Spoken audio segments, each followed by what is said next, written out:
नमस्कार बंधुरा आपनारा देखছেন মনের মতো রান্না। আজকে আবারও একটা রেসিপি নিয়ে চলে এসেছি আপনাদের কাছে। আজকে আমাদের রেসিপি চিংড়ি মাছ দিয়ে কুমড়ো ডাঁটা চচ্চড়ি। তো বন্ধুরা আমি এই রেসিপিটা কিভাবে বানালাম আপনারা প্রথম থেকে শেষ পর্যন্ত ভিডিওটা স্কিপ না করে দেখতে থাকুন। চিংড়ি মাছ দিয়ে কুমড়ো শাক রান্না করার জন্য আমি এখানে কুমড়ো ডাঁটা এবং নরম নরম কুমড়ো পাতাগুলো কেটে নিয়েছি। আর নিয়েছি আলু, ঝিঙে এবং বেগুন। আর নিয়েছি চিংড়ি মাছ।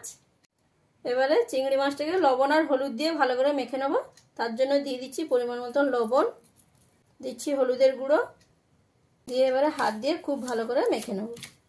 আর চিংড়ি মাছটাকে মেখে নিয়ে আমি 5 মিনিট মতো রেস্টে রেখে দেবো।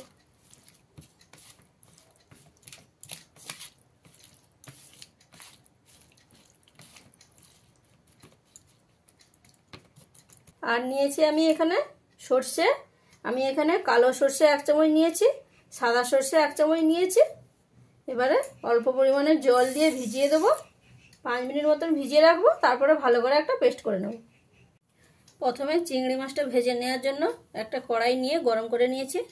তাতে দিয়ে দিচ্ছি সর্ষে তেল। আর তেলটা গরম হয়ে গেলেই চিংড়ি মাছগুলো দিয়ে দিতে হবে। চিংড়ি মাছগুলো দিয়ে খুব বেশি সময় ভাজার দরকার নেই, প্রায় 40 থেকে 50 সেকেন্ড মতন ভেজে নিলেই হবে। খুব বেশি ভাজলে কিন্তু চিংড়ি মাছটা শক্ত হয়ে যাওয়ার সম্ভাবনা থাকে, তাই অল্প সময়ে আপনারা ভেজে নিন। দেখুন কথা বলতে বলতে চিংড়ি মাছটা ভাজা হয়ে গেছে। চিংড়ি মাছটা আমি নামিয়ে নিচ্ছি।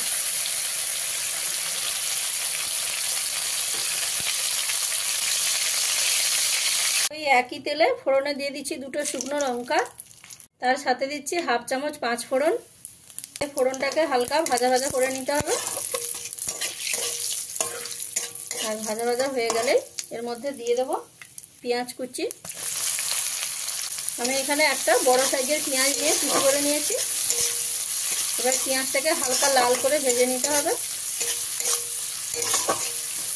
আর এর সাথে দিয়ে দিচ্ছি আমি ঝালের জন্য কাঁচা লঙ্কা। এখানে প্রায় 7 থেকে 8 পিস কাঁচা লঙ্কা রয়েছে। এবারে কাঁচা লঙ্কা আর পেঁয়াজটাকে ভালো করে ভেজে নিতে হবে। পেঁয়াজ আর কাঁচা লঙ্কাটাকে খুব ভালো করে ভেজে নিয়েছি। এবারে এর মধ্যে দিয়ে দেবো কেটে রাখা সবজিগুলো দিয়ে দিচ্ছি। তার সাথে দিয়ে দিচ্ছি পরিমাণ মতন লবণ, দিচ্ছি পরিমাণ মতন হলুদের গুঁড়ো, দিয়ে এবারে খুব ভালো করে মিশিয়ে নিতে হবে। মিশিয়ে নিয়ে প্রথমে সবজিগুলোকে আমি প্রায় 2 থেকে 3 মিনিট মতন প্রথমে ভেজে নেব। এই সময় আপনারা গ্যাসের ফ্লেমটাকে মিডিয়ামে দেবেন, দিয়ে সবজিগুলো ভেজে নেবেন। সবজিগুলো দিয়ে কিছু সময় ভেজে নিয়েছি। এবারে এর মধ্যে কেটে রাখা ডাঁটা আর কুমড়ো শাকটা আমি দিয়ে দিচ্ছি। কুমড়ো শাকটা দিয়ে নেওয়ার পরে খুব ভালো করে মিশিয়ে দিতে হবে।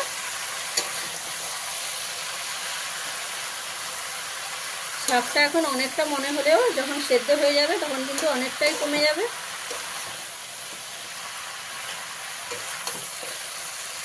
এইভাবে খুব ভালো করে আমি মিশিয়ে দেব। খুব ভালো করে আমি শাকগুলোকে মিশিয়ে নিয়েছি।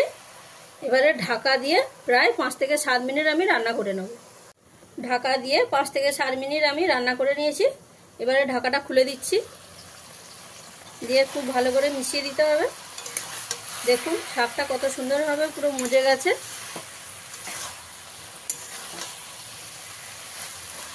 ডাঁটাগুলো এখন অনেকটাই সেদ্ধ হয়ে গেছে।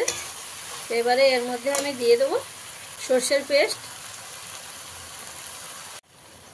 দিয়ে এবারে খুব ভালো করে মিশিয়ে দিতে হবে।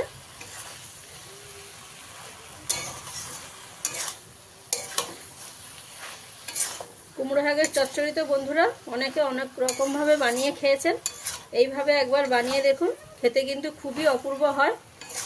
আর গরম গরম ভাতে তো খেতে তার স্বাদটাই সম্পূর্ণ আলাদা লাগে। খুব ভালো করে মেশানো হয়ে গেছে। আবারও ঢাকা দিয়ে আমি 2 থেকে 3 মিনিট রান্না করে নেব। 2 থেকে 3 মিনিট রান্না করে নিয়েছি। এবার ঢাকাটা খুলে দিচ্ছি, দিয়ে আবারও খুব ভালো করে একবার মিশিয়ে দেবো।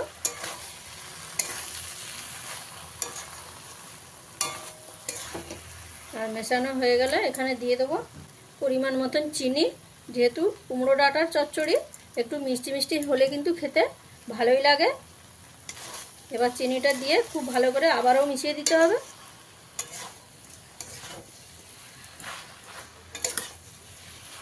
চিনিটা দিয়ে খুব ভালো করে আমি মিশিয়ে নিয়েছি। এবারে এখানে দিয়ে দেব পরিমাণ মতন জল। প্রথমে দিয়ে দিচ্ছি মিক্সির বাটি ধোয়া জল, তারপরে যতটা পরিমাণ জল লাগে আমি দিয়ে নেব। জলটা দিয়ে নিয়েছি, এবারে খুব ভালো করে মিশিয়ে দেব।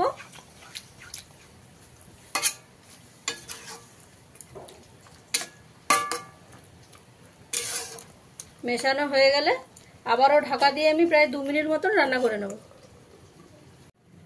2 মিনিট রান্না হয়ে গেছে, ঢাকাটা আমি এবারে খুলে দিচ্ছি। দেখুন পুরো গা মাখা হয়ে গেছে। এবারে আমি এর মধ্যে দিয়ে দেব ভেজে রাখা চিংড়ি মাছগুলো। চিংড়ি মাছটা দিয়ে ভালো করে মিশিয়ে নিলেই কিন্তু আপনাদের রান্না কমপ্লিট। তো বন্ধুরা, আমি যেভাবে চিংড়ি মাছ দিয়ে কুমড়ো ডাঁটার চচ্চড়িটা আপনাদের বানিয়ে দেখালাম, আপনাদের অবশ্যই ভালো লাগবে। আর ভালো লাগলে চ্যানেলটিকে লাইক, শেয়ার এবং সাবস্ক্রাইব করবেন। আর রেসিপিটা কেমন লাগলো বন্ধুরা অতি অবশ্যই আমাকে কমেন্টের মাধ্যমে জানাবেন।